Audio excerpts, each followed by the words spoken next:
3. Selamat siang dan salam sejahtera dari saya Monalisa Marta Borusiahan SHMH. Saya adalah dosen pada Fakultas Keguruan Ilmu dan Pendidikan pada program studi Pendidikan Kewarganegaraan di Universitas HKBP Nomensen Medan. NIDN atau nomor induk dosen nasional yang saya peroleh yaitu 0128107001 dengan jabatan fungsional lektor. Pada kesempatan ini izinkan saya akan memaparkan mata kuliah yang saya ampuh, yaitu pendidikan anti korupsi. Dalam rangka unjuk kerja Tridharma Perguruan Tinggi dalam bidang pendidikan dan pengajaran, dalam mata kuliah ini saya melakukan pendekatan diskusi kepada mahasiswa dan tanya jawab serta project based learning.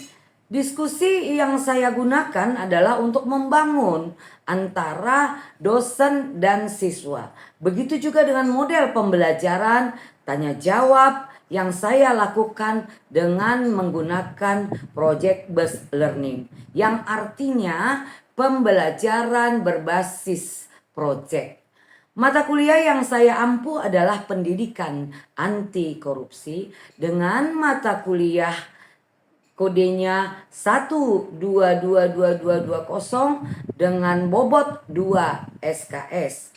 Adapun deskripsi mata kuliah pendidikan anti korupsi ini memberikan pemahaman bagaimana sebenarnya korupsi terjadi di Indonesia yang sekarang ini sedang lagi viral-viralnya, bagaimana pembahasan ataupun bagaimana sejarah terjadinya korupsi di Indonesia. Bahan dan materi serta kajian mata kuliah pendidikan anti korupsi ini dengan capaian pembelajaran lulusan sesuai dengan standar nasional perguruan tinggi dengan kurikulum MBKM. Adapun otoritas daripada capaian pembelajaran lulusan atau CPL ini, pertama kita melihat sikap. Kedua, bagaimana pengetahuan, bagaimana keterampilan umum, bagaimana juga keterampilan khusus. Di dalam capaian pembelajaran lulusan ataupun CPL yang dibebankan pada mata kuliah pendidikan anti korupsi ini, di CPL S1 di sana akan kita melihat bagaimana bertakwa kepada Tuhan Yang Maha Esa dan mampu menunjukkan sikap religius. Yang kedua, CPL S2 menjunjung tinggi nilai kemanusiaan dalam menjalankan tugas berdasarkan agama, moral, dan etika. Di CPL S4 berperan sebagai warga negara bangsa dan cinta tanah air, memiliki nasionalisme serta rasa tanggung jawab pada negara dan bangsa. Di CPL S7 taat hukum dan disiplin dalam kehidupan bermasyarakat dan bernegara. Di KU 1 mampu menguraikan pengertian tindakan korupsi dan sejarah anti korupsi di Indonesia. Di KU 2 menguraikan tentang bentuk-bentuk tindakan korupsi. Di KU 1 mampu memahami perilaku korupsi, berani untuk melakukan berbagai bentuk tindakan pencegahan korupsi. Di KK 2 mampu menginvestigasi bentuk tindakan korupsi berdasarkan studi kasus. Di P6 mampu menjelaskan dan menguraikan mengenai faktor-faktor penyebab korupsi. Dan juga di P7 mampu menjelaskan dan menguraikan mengenai dampak dari korupsi tersebut. Capaian pembelajaran mata kuliah ataupun CPMK yang pertama, mahasiswa itu mampu menjelaskan bagaimana pengertian dan juga sejarah anti korupsi di Indonesia. Yang kedua, mahasiswa juga harus mampu menjelaskan bagaimana tindakan korupsi serta nilai-nilai dan prinsip anti korupsi dan peraturan perundang-undangan yang mengatur bagaimana sebenarnya ketika terjadinya tindakan korupsi di Indonesia. Nah, yang ketiga, mahasiswa mampu menjelaskan bekerja sama dengan internasional pencegahan korupsi yang diimplementasikan pada kehidupan sehari-hari. Nanti juga akan dijelaskan bagaimana sebenarnya terjadi korupsi, apakah money korupsi ataupun pencucian uang, seperti ada buku yang saya telah keluarkan bagaimana pencucian uang secara internasional, diterangkan bagaimana sebenarnya kerjasama internasional dengan pencegahan korupsi. Nah, yang keempat, mahasiswa mampu menjelaskan latar belakang perubahan peraturan perundang-undangan tindak pidana korupsi. Nah, kelima, mahasiswa mampu menjelaskan pertandingan kelemahan dan kelebihan pemberantasan korupsi di negara lain serta pentingnya ratifikasi konvensi anti korupsi bagi Indonesia. Deskripsi singkat mata kuliah dari pendidikan anti korupsi ini saya akan buat dengan mengajarkan kepada mahasiswa untuk memahami bagaimana konsep anti korupsi dan mampu menganalisa tindak pidana korupsi dan bentuk perbuatan korupsi yang dilarang dalam peraturan perundang-undangan. Menginvestigasi bagaimana bentuk tindakan korupsi berdasarkan studi kasus di laporan dan strategi dalam upaya pemberantasan korupsi. Materi pembelajaran dan pokok bahasan yang boleh dibahas di dalam pendidikan anti korupsi ini, saya akan memberikan materi pembelajaran pokok bahasan yang pertama atau pertemuan pertama. Di sana saya akan menerangkan bagaimana pengertian tindakan korupsi dan sejarah anti korupsi di Indonesia. Nah, yang kedua, bagaimana bentuk dan tindakan korupsi serta nilai-nilai dan prinsip daripada anti korupsi. Yang ketiga, tindak pidana korupsi dan bentuk perbuatan korupsi yang dilarang dalam peraturan perundang-undangan. Yang keempat, menginvestigasi bentuk tindakan korupsi berdasarkan studi kasus di lapangan dan strategi dalam upaya pemberantasan korupsi. Kelima, bekerja sama internasional untuk mencegah atau pencegahan korupsi dan memahami perilaku korupsi. Yang keenam, berani untuk melakukan tindakan pencegahan korupsi yang diimplementasikan pada kehidupan sehari-hari.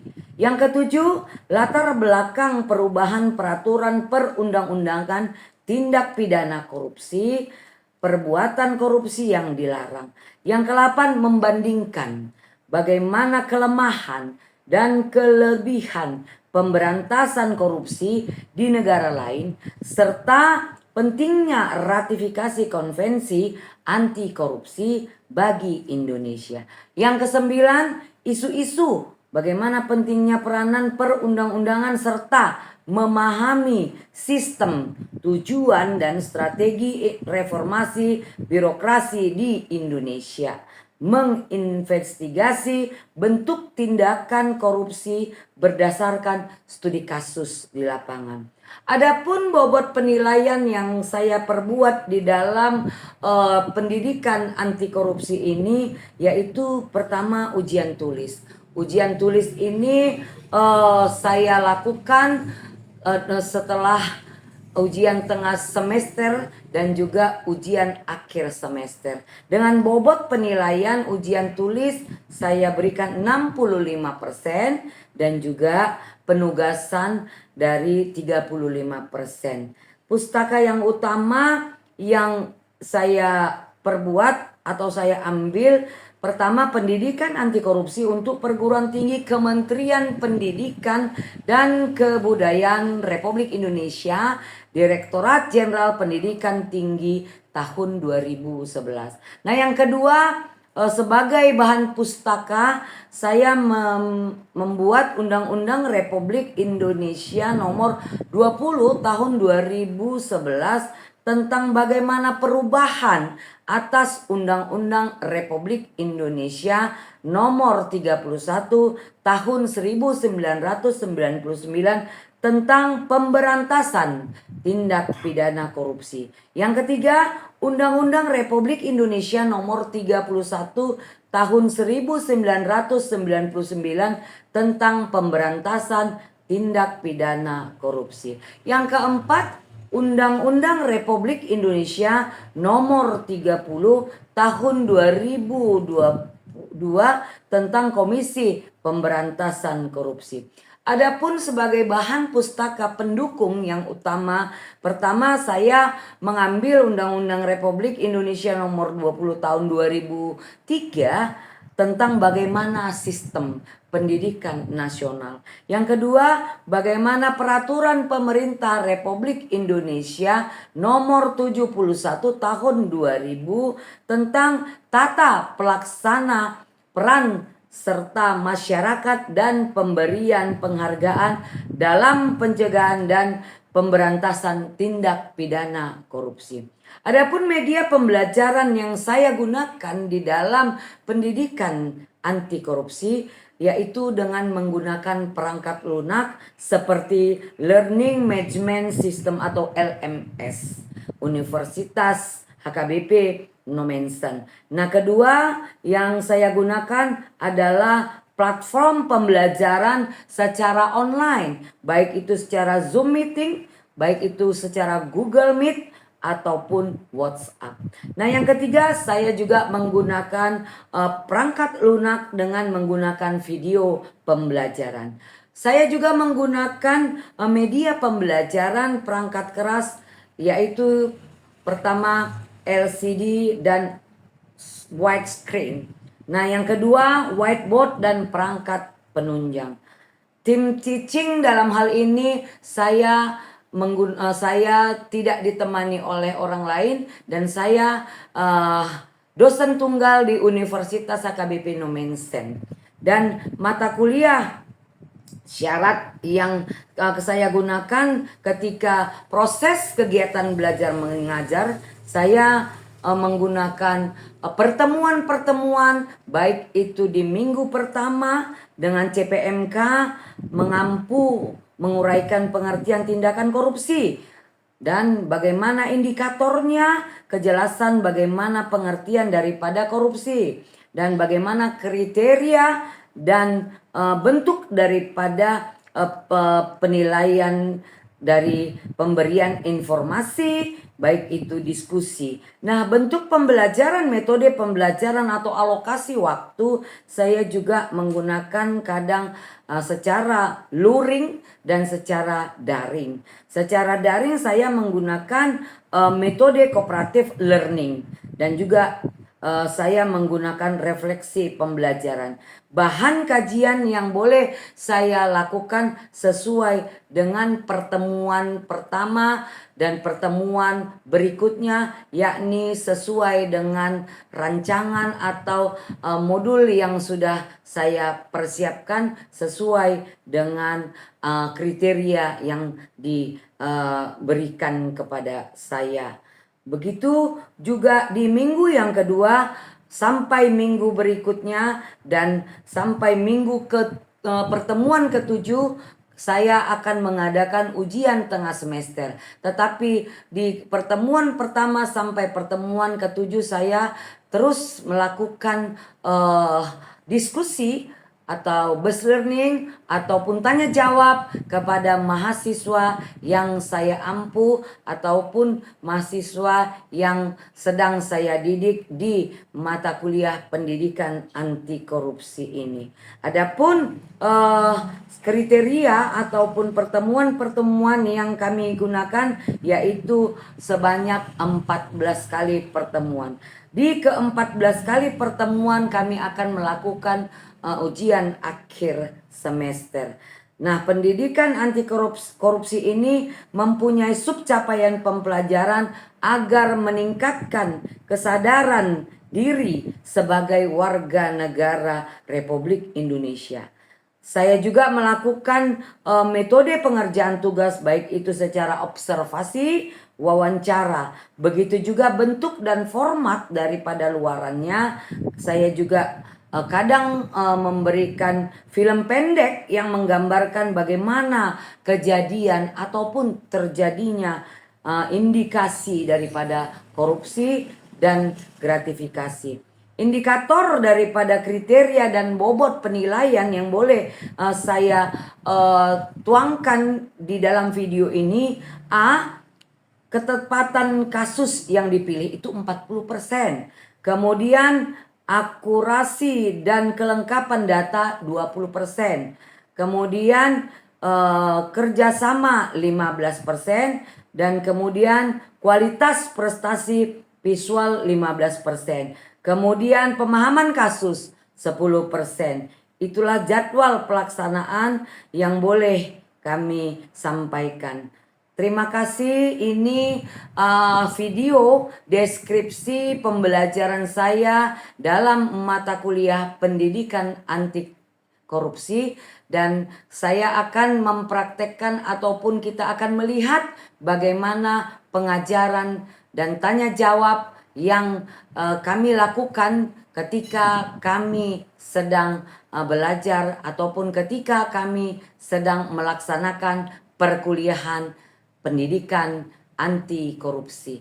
Karena pendidikan anti korupsi sangat-sangat perlu sekali diketahui oleh mahasiswa. Karena di dalam pembelajaran atau pengajaran ataupun materi yang boleh kami berikan di dalam pendidikan anti korupsi, peran daripada mahasiswa adalah sangat-sangat mendukung ataupun sangat diperlukan. Ketika mahasiswa juga mengetahui apabila ada terjadi tindak pidana korupsi di kampus, maka peran serta daripada mahasiswa harus wajib diberikan penyelesaian oleh mahasiswa kepada orang yang berkompeten untuk memberikan info ataupun memberikan masukan kepada orang yang berkompeten di kampus tersebut.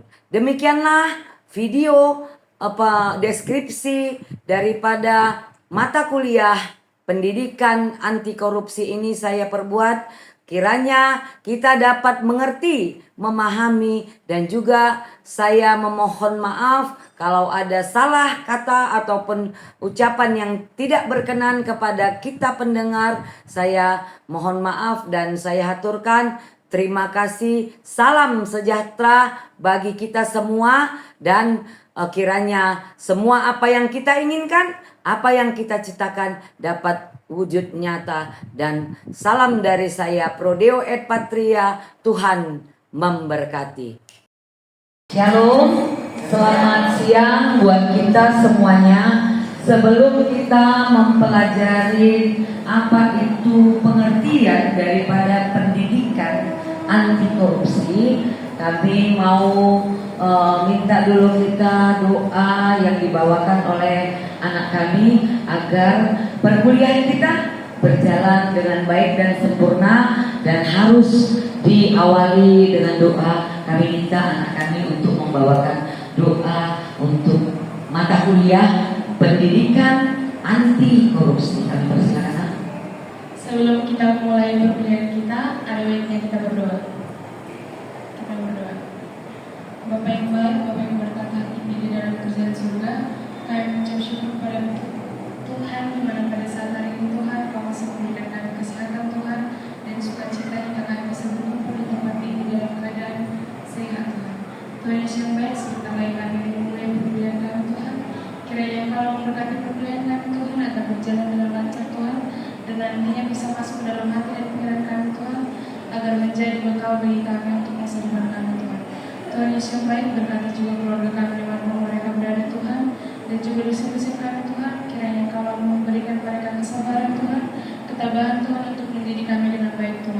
Di samping sebagai Tuhan, maka kami orang berdosa. Hapuskanlah segala dosa-dosa kami Tuhan, agar kami layak disebut sebagai anak-Mu. Terima kasih Tuhan Yesus yang baik. Amin. Terima kasih kami ucapkan kepada anak kami. Baik, saya akan menerangkan apa itu pemahaman kita tentang pendidikan anti korupsi.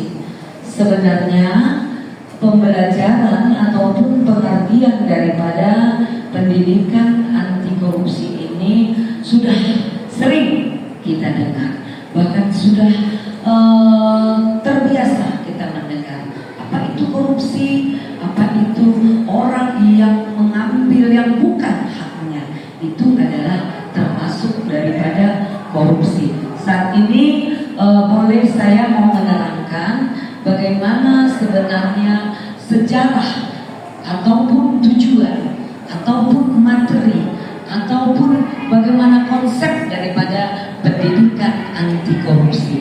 Kita melihat bahwa korupsi itu sangat membabi buta di negara kita, Republik Indonesia.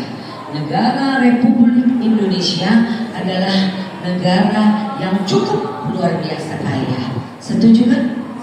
Nah, ketika Indonesia memberikan statement kepada rakyatnya atau memberikan aturan dan peraturan kepada rakyatnya bagaimana sebenarnya korupsi yang ada di negara kita ini, semua para pejabat ataupun semua pemerintah ataupun semua orang yang berkompeten di negara kita pada merasa ketakutan. Setuju dengan ketakutan? Karena apa? Orang yang dikategorikan sebagai orang yang mengambil bukan haknya ataupun yang mengambil bukan miliknya, itu adalah namanya korupsi. Nah, korupsi ini boleh terjadi juga kepada mahasiswa. Apa sih sebenarnya korupsi itu, Bu? Korupsi itu adalah pengambil alihan yang bukan hak miliknya, bukan uang aja, ya, waktu juga, ya, banyak dosen juga, banyak tenaga pendidik, bahkan mahasiswa. Kalau seandainya mengopek itu namanya korupsi juga, ya, sama seperti dosen. Kalau disuruh belajarnya atau kuliahnya itu masuknya jam 11, ya, tapi dia datang jam 1, kuliahnya pengajarannya hanya 10 menit. Korupsi nggak itu? Korupsi itu namanya. Nah, dalam hal ini kita melihat bagaimana sebenarnya konsep pendidikan anti korupsi itu. Ketika kita berbicara tentang bagaimana konsep, ya, kita teringat kepada aturan dan peraturan yang boleh kita lihat di dalam perihal pendidikan anti korupsi. Dari awal saya katakan bahwa korupsi itu bukan hanya diimplementasikan kepada keuangan, bukan, tetapi kepada waktu, ya, kepada perjalanan pembelajaran ataupun perjalanan kegiatan ketika seseorang itu sudah diberikan wewenang ataupun jabatan kepada orang yang berkompeten untuk melakukan korupsi. Banyak ya, kemarin-kemarin banyak ya sudah kita lihat pejabat-pejabat yang masuk di dalam Prodeo, Hotel Prodeo. Tahu kamu Daniel apa itu Hotel Prodeo? Gak tahu dia Hotel Prodeo. Hotel Prodeo itu adalah tahanan rumah sementara. Siapa yang mau ke tahanan rumah sementara? Enggak ada.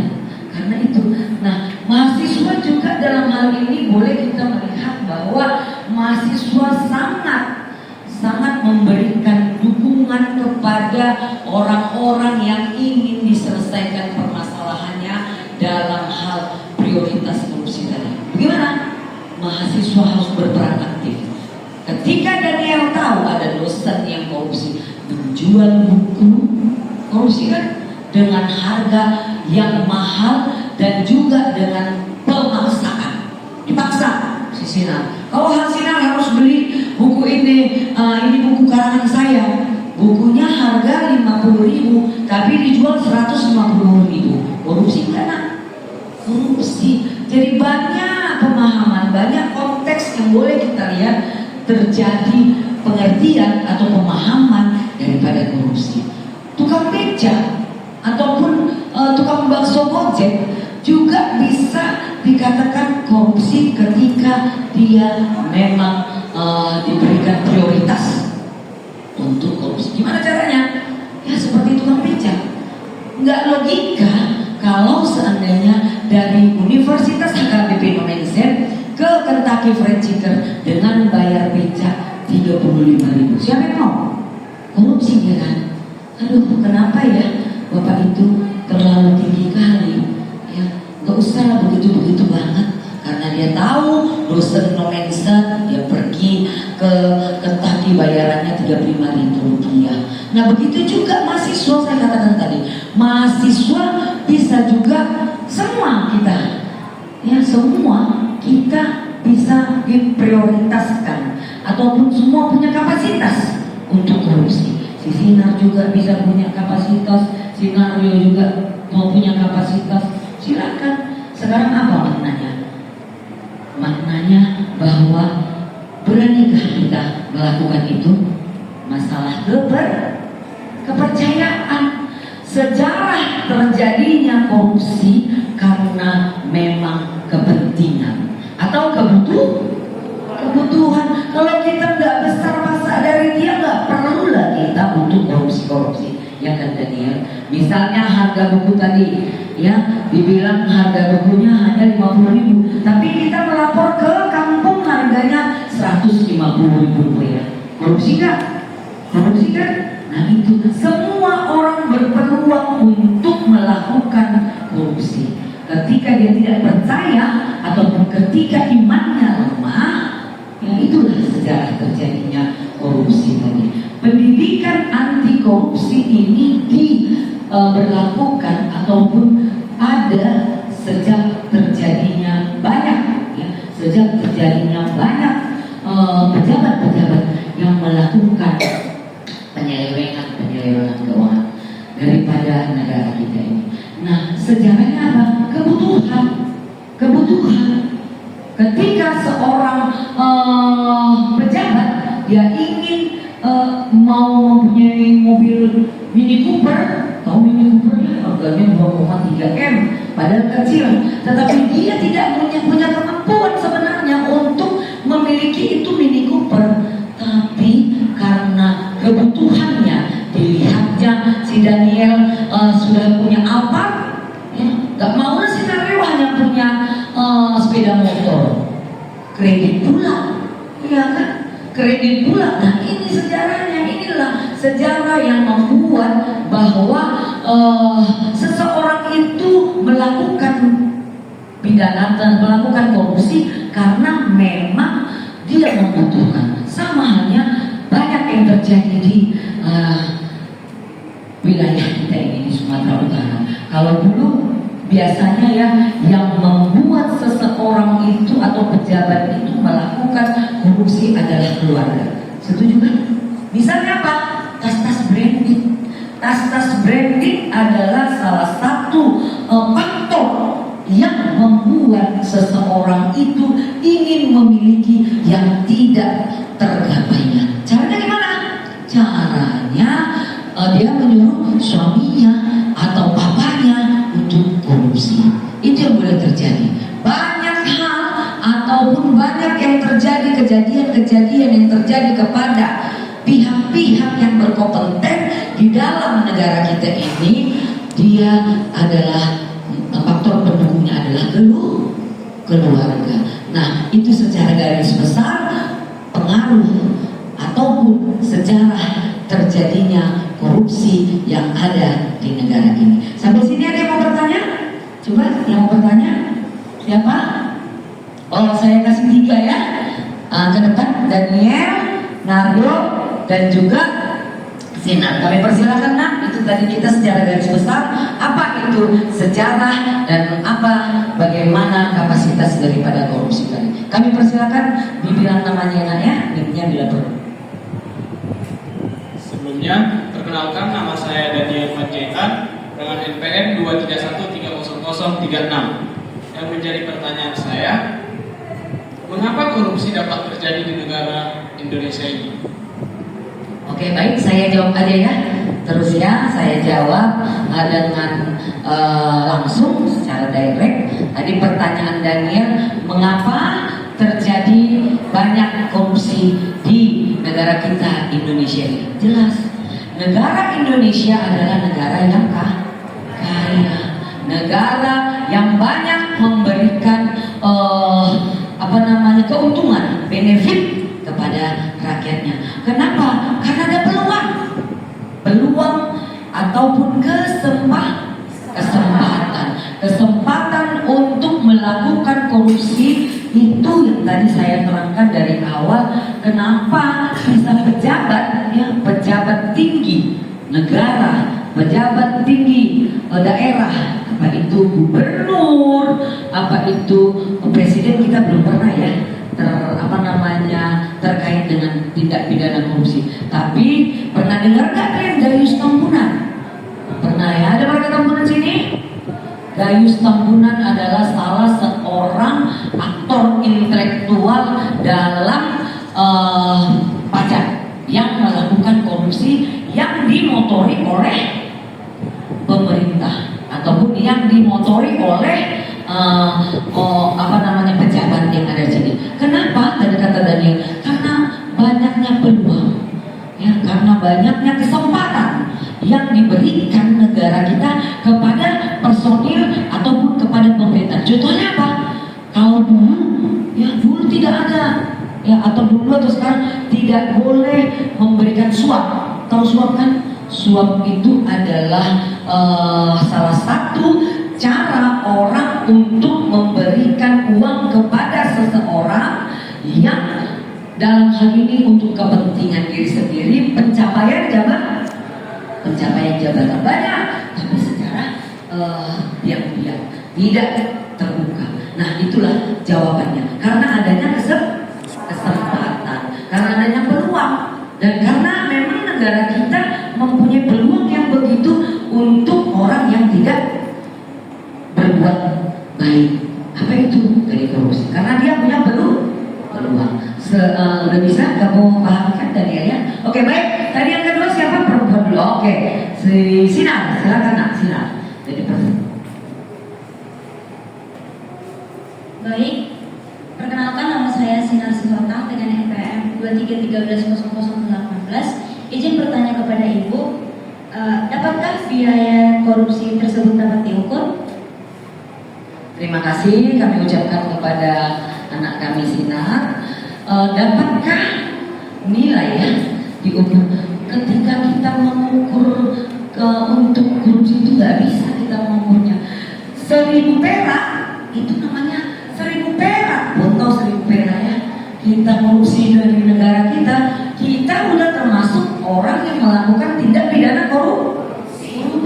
500 perak pun kita sudah termasuk orang yang menindak ataupun orang yang berlaku kejahatan dalam tindak pidana korupsi. Jadi tidak terukur, tidak ada ukuran berapapun itu korupsi. Tapi yang namanya 5.000 rupiah, ya, yang namanya 10.000 rupiah itu namanya korupsi.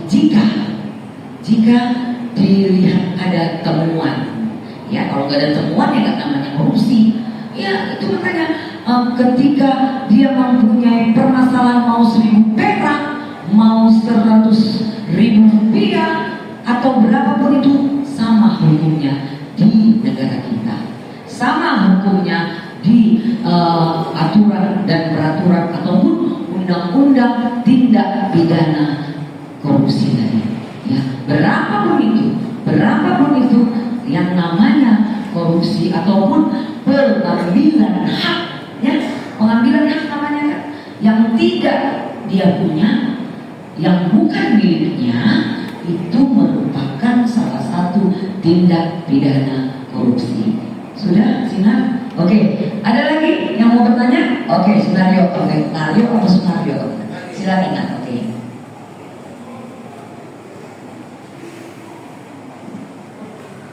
Baik, terima kasih. Saya ingin bertanya kepada Ibu. Tapi perkenalkan dulu, nama saya Dario Bentok, FPM 123130034. Menjadi pertanyaan saya itu, mengapa kasus korupsi harus ditangani oleh pemerintah? Terima kasih saya ucapkan kepada Nayo. Mengapa korupsi harus ditangani pemerintah? Jelas, karena korupsi sekarang korupsi gimana Nayo? Korupsi pribadi kah? Karena mungkin kalau kamu korupsi di domain sininya harus pemerintah yang nangani ya nak. Kalau tadi lengkap ya pertanyaannya, apabila korupsi itu berhubungan dengan anggaran ataupun berhubungan dengan harta, ya, harta yang diberikan ataupun yang dikuasai oleh pemerintah. Nah ini yang perlu kita lihat, apakah pemerintah semua juga, tetapi misalnya kalau seandainya Nario korupsi pribadi, taklah mungkin Polresta Panguduran mengapai dia, ya kan? Jadi suatu waktu boleh melihat case, melihat kasusnya. Apakah kasusnya itu berhubungan dengan negara? Ya, maka pemerintah wajib dan harus, itu yang terjadi. Apakah case-nya ataupun korupsinya hanya di dalam suatu rumah tangga? Enggak perlu. Untuk apa? Ya kan? Tapi pemerintah akan menangani case yang dilakukan oleh seseorang apabila terjadi korupsi ataupun merugikan, ya, merugikan daripada negara kita. Maka dicatat nanti, misalnya saya katakan tadi ada pertanyaan sini, kalau 1.000 rupiah pun kalau seandainya itu berhubungan dengan anggaran atau berhubungan dengan pemerintah ataupun berhubungan dengan negara kita, wajib pemerintah intervensi ataupun turut campur tangan di dalam hal penyelesaiannya. Nah, bagaimana penyelesaiannya? Apabila bisa Bu, dikasih gitu aja uangnya. Misalnya ada 200.000, dia hanya korupsi, bisa nggak bisa. Hukum seperangkat aturan dan peraturan yang apabila dilanggar akan menimbulkan sanksi atau menimbulkan kejahatan, akan diberikan salah satu pidana. Baik itu pidana upayanya pendamaian ataupun mediasi, ganti rugi ataupun proses hukum. Semua diproses, harus jalan. Itu terjadi dulu ketika Gubernur Sumatera Utara, ya, Gubernur Sumatera Utara menyelewengkan dana pemerintahan bansos. Tahu bansos kan? Bantuan sosial yang diselewengkan untuk masyarakat kecil. Untuk masyarakat kecil, ketika masyarakat kecil itu tidak mendapat haknya, ya, kenapa tidak mendapatkan haknya? Karena memang tidak disalurkan atau tidak diberikan oleh Departemen Sosial. Nah, kenapa dalam hal ini juga harus memberikan gambaran supaya memang benar-benar negara itu intervensi, karena negara adalah salah satu wadah untuk mendapatkan aspirasi ataupun penjalanan daripada aturan dan peraturan. Itu sekilas pengetahuan kita bagaimana sebenarnya korupsi. Pada prinsipnya korupsi itu terjadi ketika kebutuhan kita melebihi apa yang kita inginkan. Apa prosesnya, apa berikut yang dilakukan dalam upaya-upayanya, maka nanti kita akan belajar di kemudian di pertemuan berikut. Dan saat ini kita sudahi apa itu tadi pertanyaan-pertanyaan yang diberikan oleh teman-teman ataupun mahasiswa kami, pembelajaran kepada kita. Prinsipnya korupsi dilakukan ketika seseorang membutuhkan yang tidak tergapainya. Setuju? Oke, ada lagi yang mau bertanya? Ada? Gak ada? Kita sudahi ya. Kita sudahi dan kami mau hilangkan sikap korupsi dalam kehidupan kita, karena korupsi adalah salah satu penyakit yang membohongkan. Korupsi ya. Oke? Ada lagi yang mau bertanya tidak? Oke, baik, kita sudahi dan selamat sore. Tuhan memberkati.